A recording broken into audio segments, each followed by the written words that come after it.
27일 만에 올림픽공원 개표소 문이 열렸습니다. 그 안에 뭐가 있을까요? 영상으로 확인해 보시고요. 여론조사 결과가 나왔는데 국민들 과반이 부정선거가 있었다라고 의심하고 있다는, 불신하고 있다는 여론조사 결과가 나왔습니다. 왜 아니겠습니까? 자, 하나씩 전해드리죠. 어제 올림픽공원으로 가보겠습니다.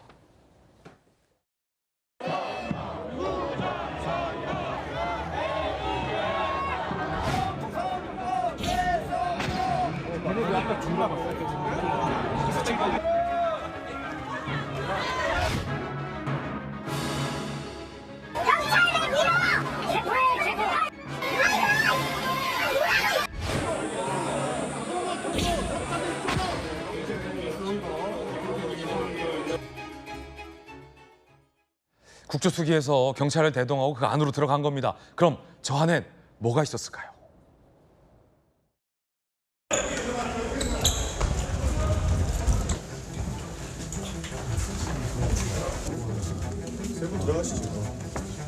여기 투표지가 있어요? 대부분 다 투표지입니다. 이 투표지가 처음 넣었을 때하고 상황이 바뀌지 않았다라는 걸 입증할 수 있어요? 공인이 돼 있습니다. 내부 시스템 내부에는 저희가 따로 없는 걸로 알고 있습니다. 무효표 뭐 다 예. 따로따로 보는데 있죠. 예, 맞습니다. 247만 명 정도. 247. 그 옆에는 기타 물품 위주로 이렇게 좀 구분을 해놨습니다. 여기가 제일 중요한. 네, 맞습니다. 27일 만에 개표소 문이 열린 겁니다. 그 안에는 국민들이 직접 투표를 했던 투표 용지들이 보관이 되어 있었습니다. 서울 송파구 올림픽공원 핸드볼 경기장 내 개표소, 시위대가 지난달 5일 투표한 반출을 막겠다며 출입구를 봉쇄한 지 27일 만에 열렸고요. 여야 국조의원들이 현장을 확인하고 다시 봉쇄를 해놨습니다. 저 안에는 247만 표 정도의 실제 국민들이 투표한 투표함이 있었습니다. 불 꺼진 보관 장소에 들어가자 선관위는 그대로 보존이 돼 있다라고 얘기를 했지만 여야 의원들 사이에서 이렇게 중요한 표를 보관하는데 CCTV가 없는 것이 말이 되냐라는 문제 제기도 있었습니다. 송파구 전역의 투표함 약 380개, 투표지 247만 장, 투표록, 개표 보고용 노트북 등등이 보관이 돼 있었고 CCTV는 없었다라는 겁니다. 윤상현 의원은 위원장이죠. 국조특위. 투표함이 그대로 보존돼 있었다. 재검표 의결 긍정 검토해야 한다라는 의견을 내기도 했습니다. 김우식 교수님, 네. 자 지금 많은 사실 시민분들, 국민들이 특히 2030 청년들이 정치색과 무관하게 저 올림픽공원 앞에서 선관위에 항의하면서 항의 시위를 계속 이어가고 있습니다.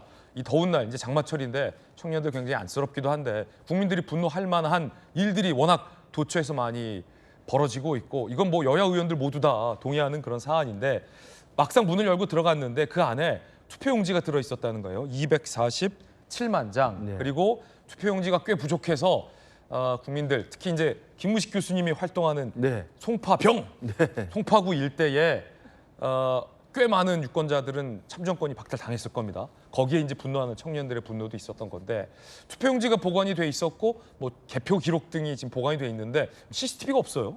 그러니까 투표용지가 247만 장이라고 하니까 굉장히 많은 양이잖아요. 네, 왜냐하면 이제 1인당 7장, 8장씩 투표지를 써야 되니까. 그렇죠. 그래서 그 숫자가 나오는데 그걸 다 지금 봉인해서 저렇게 관내냐, 관외냐, 당일 투표냐, 아니면 시의원이냐, 시장이냐, 교육감이냐 이렇게 다 구분해서 이렇게 보관을 하고 있는 겁니다. 봉인을 해놨다는 거예요. 그렇죠. 근데 중요한 건 지금 CCTV가 없는 게 이제 어제 드러나지 않았습니까? 아마도 이제 그 핸드볼 경기장 안에 개표장으로 썼는데 여기에 있던 것을 나중에 반출을 못했기 때문에 보관하기 위해서 그 밑에 무슨 샤워 시설인데 그걸 개조해가지고 지금 보관하고 있다고 그래서 CCTV는 없는 걸로 확인된 것 같습니다. 만약에 국민들의 이런 불안과 이런 의혹에 대해서 한다면 CCTV가 있는 곳을 했으면 훨씬 좋았을 거라는 생각이 드는데 네네. 어찌됐든 봉쇄된 이유로 이 부분에 대해서는 아무도 지금 건들지는 않은 게 확실하기 때문에 지금이라도 빨리 국조특위가 끝나고 또 뭐 지금 합수도 수사가 진행이 되고 해서 이 부분에 대한 현명한 좀 출구를 좀 모색을 한다면 지금 언제까지 그 핸드볼 경기장에서 올림픽공원에서 젊은이들이 계속 시위를 할 수는 없지 않습니까? 그러면 정치권이 문제를 해결할 수 있는 좀 대안을 마련해서 이 의혹과 선관위에 대한 불신 문제를 깔끔히 해결할 수 있는 어떤 해법을 내놓고 그다음에 거기서 계속 지금 시위하고 있는 우리 젊은이들도 이제는 집으로 돌아갈 수 있도록 저는 출구를 전략을 찾는 게 좀 중요하다 생각을 합니다. 네, 김기표 의원님 어떻게 보십니까? 지금 현장에서 발견된 247만 표는 사실 개표까지 다 완료된 표라고 이제 보여지고요. 네, 그것이 원래는 다 개표가 된 이후에 이제 한 곳으로 다시 이동을 해서 최종적으로 이제 10월 기간까지 보관을 하도록 그런 시스템이 되어 있는데 지금 사실 갑자기 지금 올림픽 공원이 봉쇄되면서 지금 반출이 안 된 상황이거든요. 네. 그래서 사실상 따지고 보면 CCTV가 있으면 좋겠지만 CCTV가 왜 없냐라고 얘기하기는 조금 애매한 면이 있어요. 왜냐하면 그러네요. 개표한 다음에 바로 이제 반출할 걸 예견하기 때문에 그렇죠. CCTV를 이렇게 설치한다거나 이런 개념상 상정할 수 없는 개념이죠. 그런데 이제 개표함을 이렇게 투표용지를 반출이 안 되니까 지금 어디다가 이렇게 보관해 놓은 것에 불과해서 이제 CCTV가 없기 때문에 뭔가 부정이 있지 않냐는 취지의 어떤 의혹은 제가 보기에는 제기하면 안 되고 국조특위에서 가서 확인했지 않습니까? 네. 아무 문제 없다는 것이. 그래서 이제 그 이후 절차를 계속 진행하면 좋을 것 같다는 생각이 듭니다. 예. 자, 오늘 동아일보가 단독 보도하고 있는 내용인데 김용훈 대변인님 또 선관위가 이번 지방선거에서 개표를 잘못 입력한 세 곳이 추가로 확인이 됐습니다. 기존에 알려진 곳 말고 시흥 김천 시의원의 유효표, 무효표가 바꿔서 입력되고 경기도의회 비례대표 수십 건을 또 선관위가 오류로 잘못 전산에 입력했다라는 게 나오는데 지금 가장 국민들이 분노해하고 솔직히 말해서 못 믿어하는 대목이 아니 개표를 잘해도 참관인이 백날 개표를 뚫어져라 봐도 자기들이 전산에 이렇게 마음대로 입력하면 알 길이 없다는 겁니다. 지금 또 전산에 잘못 입력한 게 드러났다는 건데 이거 뭐 어떡하면 좋습니까? 전국적으로 이렇게 실제로 득표한 수와 그리고 입력값이 다른 사례들이 계속해서 드러나고 있고 네. 앞으로 더 많을 수도 있다라는 국민적인 의심이 지금 상당히 커지고 있는데요. 우리가 뭐 부실이냐 부정이냐를 논하는 것은 이제는 무의미하다고 생각을 합니다. 부실하게 표를 셌고 그리고 부실하게 기록을 해서 이 입력값이 부정하게 된 거기 때문에 사실은 같은 개념이라고 보는 게 저는 맞다라고 생각을 하는데요. 이렇게 입력값 자체가 오류가 나는 이유는 무엇일까라는 걸 생각을 해보면 우리가 이렇게 그 투표함을 전체를 탈탈 털어서 분류를 해가지고 수개표를 하게 됩니다. 근데 거기까지는 좋은데 이렇게 그 참관인들이 다 있는 데서 종이에다가 몇 표라고 다 기록을 해가도 막상 이것을 전산에 입력을 할 때는 독립된 다른 공간에서 선관위원장과 그 담당 직원만 하기 때문에 저는 이 절차 자체도 모두가 볼 수 있게끔 혹은 거기에 CCTV를 설치하든지 해서 앞으로 이렇게 입력값에 오류가 생기는 이런 단순 실수들이 반복되는 것은 CCTV든 아니면은 그 과정에서도 참관인을 따로 배치를 하던 특단의 조치가 가장 필요한 그런 영역이라고 생각을 합니다. 예, 양치현 변호사님 특히 이제 경기도 의회 비례대표 선거에선 이 전산값을 입력하는 과정에서 선관위가 정당별 개표 결과를 무더기로 밀려서 입력했대요. 아니 이게 무슨 초등학교 반장 선거도 그렇게 하네요. 밀려서 입력했다는 겁니다. 뭐 OMR 카드예요? 밀려 쓰게? 무더기로 한 표 특정 정당이 한 표 받았어요. 비례. 근데 12표 받았다고 해놓고 밀려서 입력한 거예요. 이게 무슨 그러니까 이제 흔히 할 수 있는 실수긴 하지만 선관위 직원들은 실수하면 안 되죠. 이거 특히 이 전산에 입력하는 직원의 가장 중요한 업무가 그 투표가 되고 이제 개표가 된 그 개표지에 나와 있는 결과를 그대로 전산에 입력하는 게 아마 그 담당 업무였을 텐데 아니 그것마저 그렇게 실수를 하면 어떡합니까? 정말 아니 그 몇 차례 확인을 하고 누구나 그렇게 중요한 걸 입력할 때는 이제 몇 차례 확인을 하고 됐는지 검표를 하고 입력을 하는 게 정상인데 기존에도 경기도 교육감 선거에서 개표 결과 잘못 입력한 게 드러났잖아요. 근데 이번에 또 경기도 정당 비례 득표도 잘못 입력하고 왜 그래요, 경기도? 그러니까 저는 경기도의 문제라고 보기보다는 경기도 선관위 왜 그래요? 선관위의 전반적인 회의라고 보이고요. 저는 뭐 앞서 김의원 대변인 말씀하신 것처럼 이 전산 입력하는 과정에서도 참관인이 있어야 한다고 하는 주장에 정말 동의하고요. 특히나 저는 이제 선관위 직원들이 이 개표를 입력하는 과정 그 절차나 그 업무를 얼만큼 이제 소홀하게 생각하고 중요하게 생각하지 않았는지 알 수 있습니다. 사실 보통 사람들 그런 거 입력하게 되면 얼마나 신중하게 주의를 기울이고 혹시 잘못 쓰지 않았나 몇 차례 검토를 하고 보고하는 게 정상일 텐데 도대체 어떤 마음가짐으로 이런 업무에 임했는지 참 참담한 마음입니다. 이게 이렇게 자꾸 전산에 잘못 입력한 사례가 드러나면 낙선한 아슬아슬하게 낙선한 우리 김근식 교수님 같은 경우에는 야 이거 혹시 얘들 이거 내 선거에서도 전산값 몇 개 누락한 거 아니야? 워낙 표 차이가 적었으니까 그럼요. 여론조사에서 앞서가다가 우리 지난 총선 김기표 의원 당선됐지만 우리 김근식 교수님은 정말 아깝게 뒤집혔거든요 막판에. 이거 의심된다니까요? 그럼요. 그러니까 이게 당락에는 큰 영향이 없다는 식으로 계속 지금 해명하고 넘어가잖아요. 네. 뭐 그게 또 그래 이거 뭐 몇 표가 더 옮겨갔어도 잘못 입력돼도 결국 당락에는 뭐 결과가 바뀌지 않는다라고 네. 이야기하지만 지금 우리 앵커께서 말씀하신 것처럼 뭐 저를 굳이 말할 필요는 없지만 네. 아슬아슬하게 이 표 차이로 떨어진 사람들은 그 당락에 결정에 영향을 미칠 수 있는 정황이 생기잖아요. 왜냐하면 지금 이게 경기도 뭐 김천 군위까지 그런 데다가 예전에 또 전북 교육감도 그랬고 그렇죠. 그다음에 경기도 성남의 수정구 저기 이수정 교수 있었던 예. 수정구가 아니죠. 그 수원에 거기도 보면 수천 표가 무효표인데 유효표인데 무효표로 맞아요. 바꾸고 2,000표 넘게. 그리고 정당 간의 후보별의 그 입력 기표가 1,000표 이상이 잘못되기도 하고 그랬지 않습니까? 그러니까 이게 뭐 당락에 영향을 주지 않는다는 식으로 지금 말을 하면서 빠져나갈 게 아니고 이번에 생겨난 선관위에 대한 총체적인 불신, 그다음에 총체적인 선거 시스템에 대한 의혹에 대해서 어떻게든 의혹을 해명하고 국민들이 납득할 정도가 되지 않으면 다음 당장 2년 뒤에 선거가 있는데 저처럼 또 아슬아슬하게 이렇게 박빙의 승부를 펼쳐야 되는 상황에서는 100표, 200표 정도가 순식간에 잘못 입력되면 이게 당락이 바뀌는 거 아닙니까? 그렇죠. 저는 그런 면에서 보면 굉장히 근본적인 전 대책이 나온다고 생각을 해요. 아까 우리 김 의원 대변인이 말한 입력 과정도 참관인을 수사해보고 CCTV를 하고 그 선관위원들 모두 입회해야 한다든지 굉장히 공개적이고 투명하고 엄격하게 하는 절차가 굉장히 필요해 보이고요. 저는 그래서 여야가 국조특위 끝나고 또 지금 특검도 뭐 지금 민주당도 하겠다는 이야기이기 때문에 선관위 잘못에 대해서 명확하게 처벌을 하고 그다음에 선관위 이런 구조적 문제점과 이 나태함 그다음에 여러 가지 그 미흡한 실력들 이런 것들에 대해서는 정말 정신이 번쩍 날 정도로 확실하게 혼내준 다음에 구조적이고 확실한 근본적인 개혁책을 내놔야 한다고 생각을 합니다. 그렇지 않으면 2년 뒤에 선거를 믿을 수가 없게 되는 거죠. 이거 어떻게 하면 좋을까요? 제가 이제 김우식 교수님 그 사례를 든 이유가 지난 그 송파병 선거에서 2%포인트 차이, 제 기억이 맞다면 네. 2%포인트 차이로 정말 아깝게 낙선을 했고 그러면 이 표 차이가 얼마 안 되거든요. 표 차이가. 그러면 만약에 아까 그 수원 이수정 교수 예. 사례에서 봤듯이 2천 몇 2.몇 표였죠. 표를 선관위가 유효표인데 그냥 무효표로 처리해버리는 거잖아요. 그러면 2%포인트에 몇천 표 차이면 당락이 바뀔 수도 있는 것 아닌가?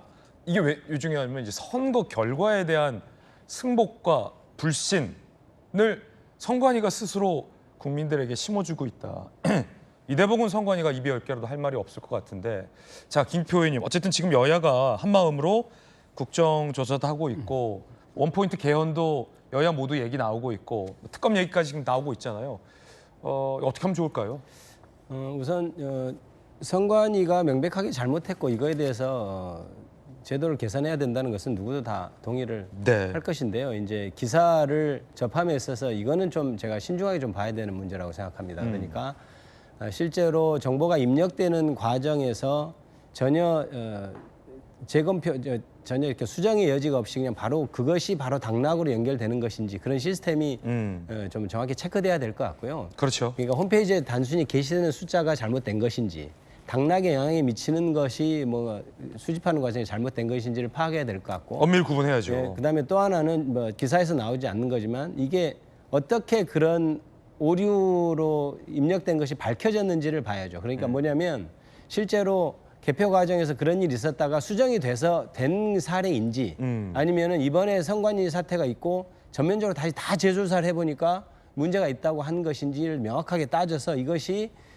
선거에 영향을 미쳤는지를 파악해 봐야 되는 거죠. 왜 제가 자꾸 이런 얘기를 하냐면 실제로 그 과정에서 수정돼서 다시 제대로 된 것까지 문제가 실제로 그런 일이 있어서는 안 되지만 그것까지 문제를 삼기 시작하면 전체적으로 이제 부정선거 혹은 선거의 어떤 유효성이라든가 신뢰를 완전히 망치는 문제가 되기 때문에 그럼요. 그건 구분해서 보도가 돼야 돼요. 구분해서 사실관계를 얘기해야 된다. 이런 생각이 듭니다. 어찌 됐든 지금 선관위의 문제는 지금 총체적으로 확인되고 있는 것이니까 원포인트 개헌을 해서라도 이 부분은 분명히 개선해야 된다. 이 부분은 다 동의하는 문제라고 저는 생각합니다. 네. 자, 그런가 하면 여야 사이에 설전이 벌어진 일도 있었습니다. 서영교 법사위원장이 선거 당일 노태학 중앙선관위원장과 통화한 내용, 통화한 사실을 야당 문제 삼고 있습니다. 어떤 내용일까요? 선거 당일 노태학의 전화 논란. 야당에 따르면 선관위 제출 업무상 통화 문자 내역을 확보한 겁니다. 지난달 3일 오전 9시 39분 선거 당일이죠. 서영교 의원이 이중 기표 방지를 안내해달라고 중앙선관위원장에게 전화를 해요. 그리고 9시 48분 통화 이후 선거 관계자에게 연락해 설명을 지시합니다. 허철훈 당시 선관위 사무총장과의 통화. 11시 13분에도 두 차례 통화가 있었습니다. 정점식 원내대표의 문제 제기 한번 들어보시죠. 선거 당일 국회의원이 선관위원장에게 사적인 통화로 민원을 넣은 것 자체가 몰상식한 처사입니다. 본인 지역구에 복수의 민주당 기초의원 후보들이 출마한 점을 감안하면 이는 단순한 민원이 아니라 청탁으로 볼 수 있습니다. 집권여당 국회의원으로부터 청탁 전화를 받은 선관위가 9분 만에 답신을 주면서 민원 대기조처럼 움직이던 바로 그 시간 많은 국민들은 투표용지조차 받지 못해 1시간, 3시간, 6시간 넘게 기다려야 했습니다. 선관위는 집권여당 법사위원장의 요구에는 프리패스를 주고 국민의 참정권에는 바리케이트를 쳤습니다. 자, 야당에서 문제 제기하는 내용 다시 한번 저희가 정리해봤습니다. 투표용지 부족했던 일부 투표소, 선관위에 연락 후 답변 얻지 못했지만 집권여당 국회의원 청탁 전화에는 9분 만에 답신, 민원 대기조처럼 움직였다. 선거 당일에 선관위원장에게 사사롭게 청탁성 민원 전화를 걸 정도로 깊게 유착된 관계다라고 주장을 했습니다. 의문을 제기한 거죠. 자, 이에 대한 서영교 의원의 반박도 준비되어 있습니다. 들어보시죠. 국힘당이 허위사실을 유포하고 있습니다. 서영교가 두려운 모양입니다. 제가 정점식 국힘당 원내대표를 허위사실 유포로 법적 조치합니다. 제가 이중투표 방지 대책을 요청한 시각은 오전. 여러분, 이중투표 방지 당연히 요청해야 하는 거 아닙니까? 그리고 선관위도 이에 대해서 대책을 마련하고 또한 널리 홍보하고 있다라고 답변을 했습니다. 그래서 그런 답변을 들은 건데 마치 제가 그것을 하게 한 원인인 것처럼 허위사실을 고의로 유포한 것에 대해서 제가 법적 조치합니다. 자, 이에 대한 정점식 의원의 반응입니다. 서영교 가당찮은 법적 조치 우는 법사위원장 자리 내려놓고 부끄러운 과거나 곱씹으며 자숙하라. 서영교 의원은 이에 대해서 선관위의 사적 청탁 엉뚱한 소리다. 무효표 방지해달라는 통화가 청탁이냐. 법적 조치하겠다라고 강하게 반발했습니다. 김의원 대변인님. 과연 그 전화 통화의 내용은 사실 당사자들 말고는 알 수가 없습니다. 그런데 정황상으로 6월 3일이다. 그런데 사전투표 이전에 만약에 통화를 해서 무효표 방지를 좀 요청을 했다고 하면 저는 사실 납득이 될 수도 있겠다는 생각이 듭니다. 왜냐하면 무효표 방지하는 것은 여야 관계없이 다 중요한 문제인데 이미 사전투표가 한 30% 정도가 다 완료가 된 상태에서 굳이 당일 투표 날 아침에 저런 내용을 부탁을 했다? 그것은 좀 저는 정황상으로 맞지 않다라는 생각이 듭니다. 그리고 무효표 방지를 위해서 노력해달라고 하는 것은 선관위원장에게 한 달도 더 전에 당 차원에서 주문을 할 일이지 이것을 개인적으로 사사로이 연락을 해서 그런 이야기를 한다는 것은 사실 국민 눈높이에 좀 맞지 않는다라는 생각이 들어요. 왜냐하면 이것을 좀 쉽게 비유를 해보자면은 고3 담임 선생님이 수능 치는 당일날 학력평가위원회나 수능 출제위원한테 전화를 할 수가 있겠습니까? 절대 하지 않습니다. 만약에 내용이 뭔가 어떤 정의적인 절차를 위한 것이라고 해도 당일에는 억지로 일부러라도 연락을 피하는 것이 상식입니다. 그래서 서영교 의원의 저런 답변이 저는 사실 별로 납득이 가지 않는다. 정말 도대체 전화 내용이 무엇이었을까? 사실 많은 국민들께서 오히려 더 궁금해할 거다라는 생각이 들고요. 그리고 법사위원장을 한 번 더 지금 이렇게 맡으셨는데 우리 국민의힘에서 좀 우려하는 바는 법사위원장이라고 하는 자리는 법을 정말 무섭게 받아들이고 법의 엄중함을 몸소 잘 이렇게 실천할 수 있고 그러한 지식이 해박한 분이 법사위원장을 하는 것이 맞다라고 우리는 생각을 하는데 과거에 서영교 의원 같은 경우에는 이 지역구에 그 성추행 피의자에 대해서 감형을 해달라는 그런 재판을 청탁했다라는 의혹도 사실 있었고 또 얼마 전에 쿠팡 문제가 불거졌을 때 쿠팡 관계자와 그 문제의 기간에 식사를 한 그런 일도 있기 때문에 과연 국민의힘에서는 서영교 의원이 법사위원장으로 적합한 분인가에 대해서 조금은 좀 회의적인 그런 시각이 많습니다. 네, 이에 대한 양태종 변호사님의 의견. 사실 총선이나 대선과 다르게 지방선거는 특히 이제 뭐 1-가 아니면 2-가 이런 식으로 이제 기초의원 같은 경우에는 이제 중선거구제이기 때문에 여러 명의 후보가 나옵니다. 같은 번호에도. 그렇기 때문에 사람들은 이제 1번이 1번, 2번이 2번이면은 가나 있는 거를 다 그냥 뽑아야 되는 줄 알고 복수로 포기를 해서 무효가 된 경우가 굉장히 많아요. 제 주위에 제 지인들도 그렇게 해서 그걸 잘 모르고 무효표했다는 경우가 많아서 저는 굉장히 필요한 지적이고 필요한 안내였다고 생각을 합니다. 네. 사실 뭐 선관위가 이거에 대해서는 좀 더 홍보를 해야 되지 않나라는 아쉬움이 많았거든요. 저도 사실 투표도 하고 여러 차례 뭐 선관위 관련된 걸 봤지만 이거 여러 개 찍으면 무효된다는 얘기는 저 아직 보지 못했거든요. 그렇기 때문에 뭐 그거에 대한 지적 그리고 또 서영교 의원이 이제 노태학 선관위원장에 통화한 건 오전입니다. 근데 마치 이제 이거를 이제 오후에 특히 투표지 부적 삭타 일어났던 오후에 있었던 일과 이 오전에 이 무효 방지를 위해서 조금 이걸 안내해달라는 그걸 마치 뭐 같은 맥락으로 이렇게 썩 묶어서 얘기한 것 자체가 좀 굉장히 악의적이라는 생각은 들거든요. 물론 뭐 이걸 허위사실 유포로 뭐 고소한 거는 당연히 서영교 의원이 할 수 있는 처신이다 생각을 하고요. 예. 근데 물론 이게 뭐 처벌까지 될지는 모르겠습니다. 왜냐하면 뭐 이런 국회의원이 할 수 있는 발언에는 굉장히 뭐 폭넓게 면책을 인정해주는 부분이 있기 때문에 뭐 그거는 뭐 모르겠습니다만 저는 서영교 의원의 저런 고소라든가 아니면 저런 전화 자체는 오히려 국회의원으로서 할 행동을 했다 이렇게 생각을 합니다. 예, 그런가 하면 한 여론조사가 나왔습니다. 국민들이 선거를 얼마나 신뢰하느냐와 관련된 여론조사입니다. NBS 여론조사인데 지난 선거에 부정선거가 있었다고 생각하느냐라고 묻자 42%가 부정선거 있었다라고 답했습니다. 47%는 부정선거까지 아니라고 답했습니다. 그런데 지금 20대를 보면 53% 과반을 훌쩍 넘긴 20대들은 부정선거가 있었다라고 응답을 했고요. 30대도 48% 과반에 가까운 30대들이 부정선거가 있었다라고 믿었습니다. 60대도 43%, 70대도 41%가 부정선거가 있었다라고 답변을 했습니다. 그만큼 지금 대한민국에 실시되고 있는 선거 제도와 선관위에 대해서 국민 절반 정도가 불신을 표명하고 있다는 뜻으로도 해석됩니다. 선관위가 뼈에 깊이 새겨야 할 내용 같습니다.